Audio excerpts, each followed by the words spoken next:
Hello. Woman sneezes nearly 1 inch long worms. How she got the biologically implausible infection.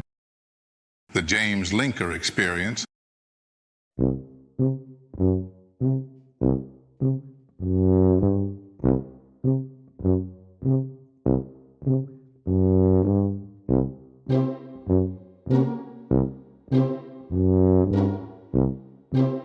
Well, now we know who ate all the blueberries. Has he tattooed his entire body and face blue? Or is my eyesight worse than normal? Well, that's one way to confuse the AI surveillance cameras. I always knew this was rigged. Look at that oval-shaped basketball hoop. Normal-sized basketballs. And oval hoop. I reckon I could still dunk on it. No, I couldn't.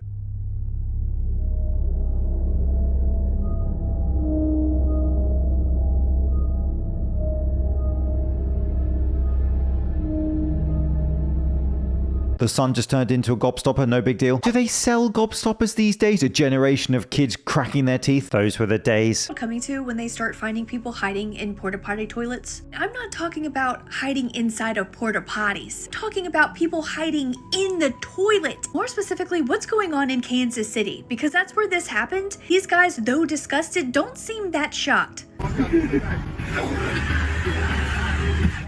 It's found inside the toilet of a porta potty actively being used. Yeah, now come out.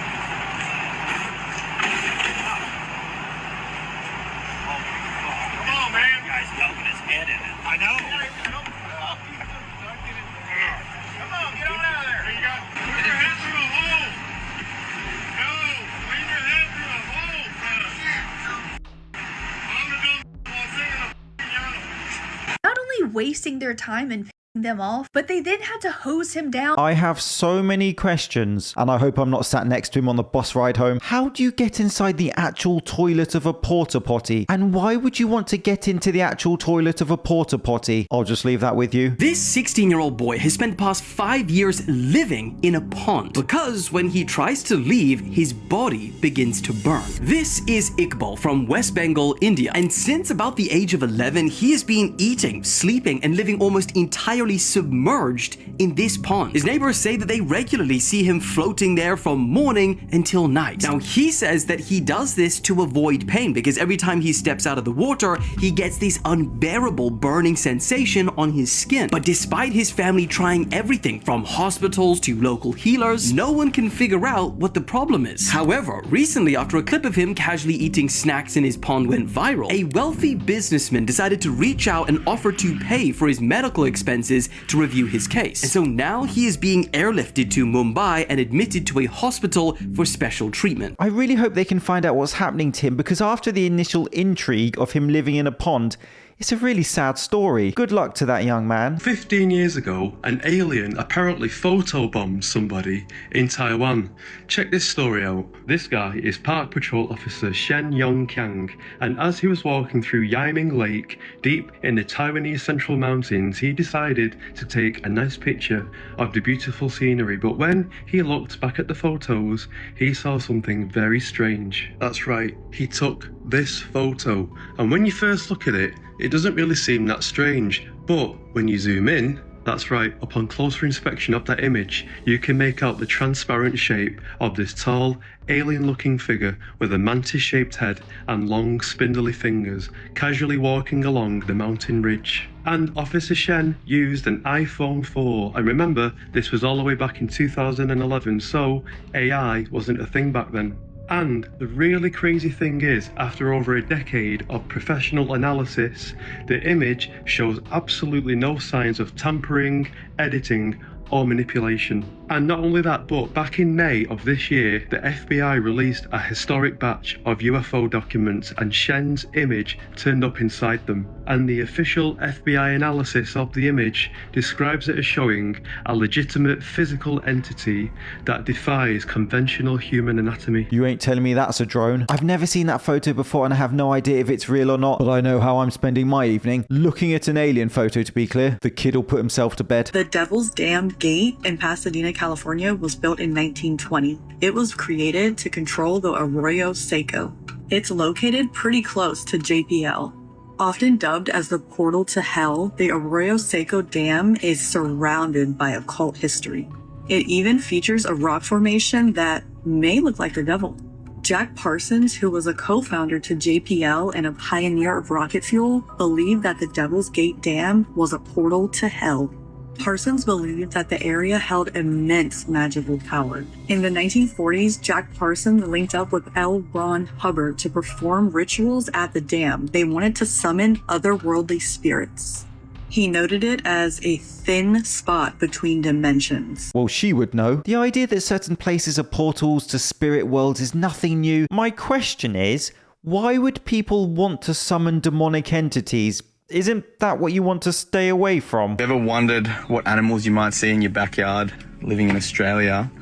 We're up in Cairns at the moment, and in this shed backing onto the rainforest, there are two massive scrub pythons in the back. That snake there is easily over 4 meters long. That's one of the longest snakes I've ever seen in my life. And behind it, there's the male. This is a breeding pair that have been hanging out in the shed for days on end, and they're probably going to stay in here for a long while. What a cool snake to see. And you can see how big it is on top of that box there.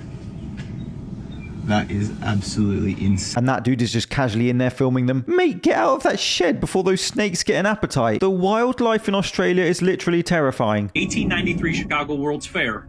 Guess what they're doing? They're taking radium, mixing it with terracotta clay, and making these bricks. You would take that brick, you'd put it in your water, and now you have perfectly structured water the entire time. I found this book people can look into. It was called Charles Evan Morris.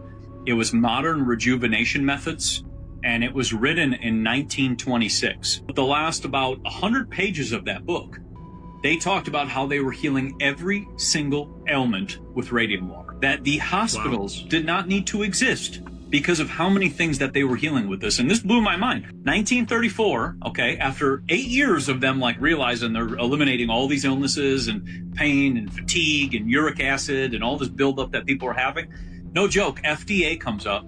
First thing they go after when the FDA was invented in 1934, radium water. They made up a whole story. People are getting poisoned. They're getting sick. So then I thought, well, what is radium water, right? What is this? Well, radium water has a high level of sulfur. That's the yellow from the radium.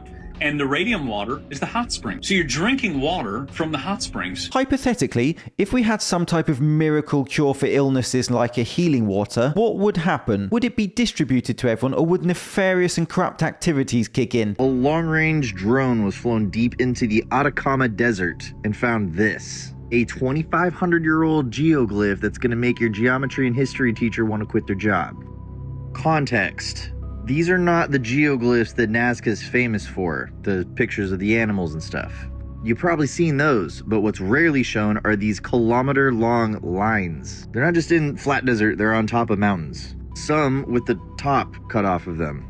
Despite this difficulty, they can only be seen from the air. There's not just a few, there's thousands in inhospitable desert, and we keep finding more. We usually see the cool animals and the spirals that give off a little more primitive vibe. That fits the timeline and the culture. These don't. Why are we practicing advanced geometry in a remote part of an arid desert only visible from the sky? To the untrained eye, it is a cool looking combination of shapes, but that is not what it is. It is 6 different geometric patterns that cannot be created without using the other patterns as a reference. That's called a geometric construction. The ancient world called this sacred geometry. It was sacred because it could be observed at any scale of the universe. Add that to the mysteries from our past. The question with the NASCAR lines and so on is not just why they were put there and how they were made, etc. It's why were they made so they can only be seen from the sky? Who were they trying to communicate with? You know what I'm going to say. In Russia, there was a meeting of like all these elites and movie producers. Oh, yes. And the lights go out temporarily. And eyes are glowing. Ooh. Imagine the lights going out in the 80s and just like everyone's eyes are gone. Yeah, the band left. Yeah. I saw like all these glowing eyes, and it wasn't everyone. It was only like 6 or 7 in the room. Has anyone got a few pounds of spare garlic on them? Either that's a camera effect or time to get out of there. This astronaut almost drowned in outer space. This is a very real space horror story. This is astronaut Luca Parmitano, and in 2013 he put on his spacesuit, left the safety of the International Space Station for the vacuum of space to conduct some work on the outside of the station. While he was doing that, he was wiring some cables. The helmet of his astronaut suit suddenly and quickly started filling up with water. It started covering his eyes, his nose, his ears, and his mouth. He also couldn't hear any communications anymore from the ground team at NASA or from his fellow astronauts. And to make everything so much worse, they were orbiting at this point on the dark side of Earth, so he was operating in the darkness, just guided by the lights on his suit. And obviously, like, rule number one is you can't take your helmet off in space, but he did say that at this point,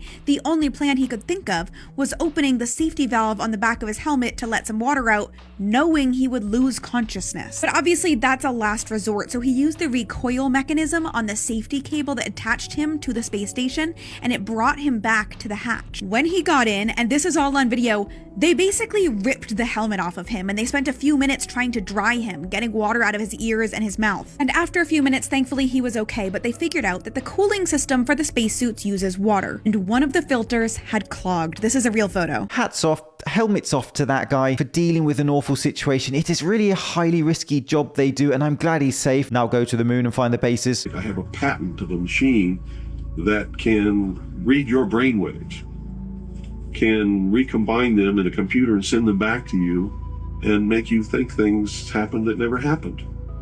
I mean, you can't get a patent for something like that unless it really works. You have to prove it to the patent office. It works. The patent was issued. And this is just one of the things that snuck by them that has, because when people invent things like this, they're sucked up by the government immediately, and then they're put behind the veil of national security and classified, and then nobody knows about them. They wouldn't, would they?